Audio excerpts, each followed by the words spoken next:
Alright, so I installed my Arduino environment. I downloaded it from the web and I installed it, and as you can see I started it here, and we are not quite ready to get started yet because we are going to be writing our code, and we're going to be working with this Featherboard HUSA32, which is from a company called Adafruit. And it's not really an Arduino, it's not exactly the same, but the Arduino environment has been extended over the last years to support a ton of other boards that are not Arduino branded. And I'll show you a bit around so that you understand what I mean. So if I go here to Tools and I come down to the Board menu, you will see that over here there's a list of boards. Boards are basically little prototyping boards. And there is a ton of them, and many of them are they're mostly Arduino branded. And these are what the Arduino Foundation has released over the last decade or so. These are different Arduino products.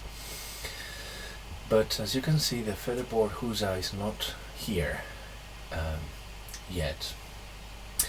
Now the currently selected board is Arduino Uno, and you can see which board is selected also here in the status at the bottom right. So over here you can see Arduino Uno.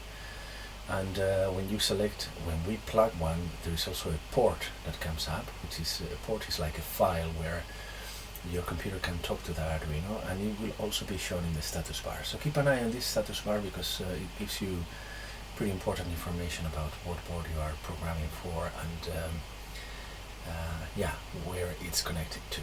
Now we need to add support now for the HUSA32 for the Featherboard, and for that purpose we're going to come here to File, Preferences, and I'm going to paste the URL here where it says Additional Boards Manager URLs.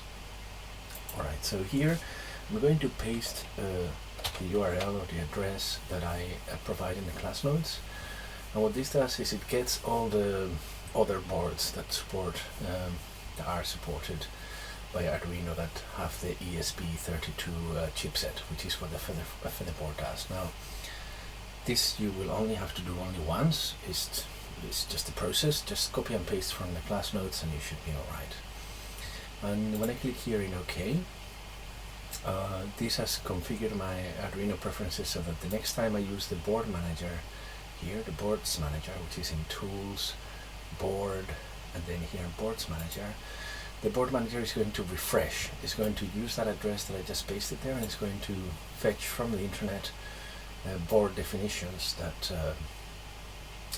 support our HUSA. So if I now search up here in the search bar for ESP32, you can see that over here I have a whole new entry. I can guarantee you that this wasn't there before, and all I need to do is basically just install it,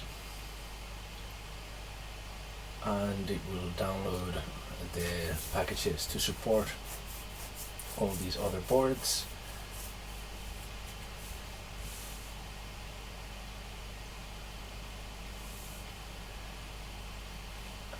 I guess you can fast forward this part of the video. I don't think I'll be editing this. It's just downloading like 40-50 megabytes of stuff right now, and when this is done it will install it in my system. It says here installed, and we're good to go. And now when I click in Tools, if I select again Boards, you will see that so the menu has changed. Right here we have the boards that we had before, Arduino AVR boards. These are the original ones, and now over here there's a whole bunch of new boards that have been added.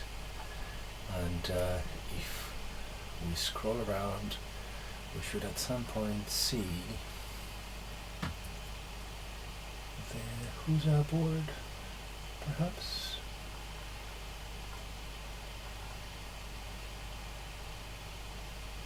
Spark Farm, Adafruit. Yeah, Adafruit ESP32 Feather. That's the one we want. I'm not sure why they decided to use this name instead of Feather HUSA32, which is what's printed on the board, but in any case, trust me, this is the one you need. And as you can see now, it says here Adafruit ESP32 feather in the status bar. So that's the board we have selected, and that's the board we're going to be writing our code for. Yeah, I hope that helps. Thanks, see you in the next video.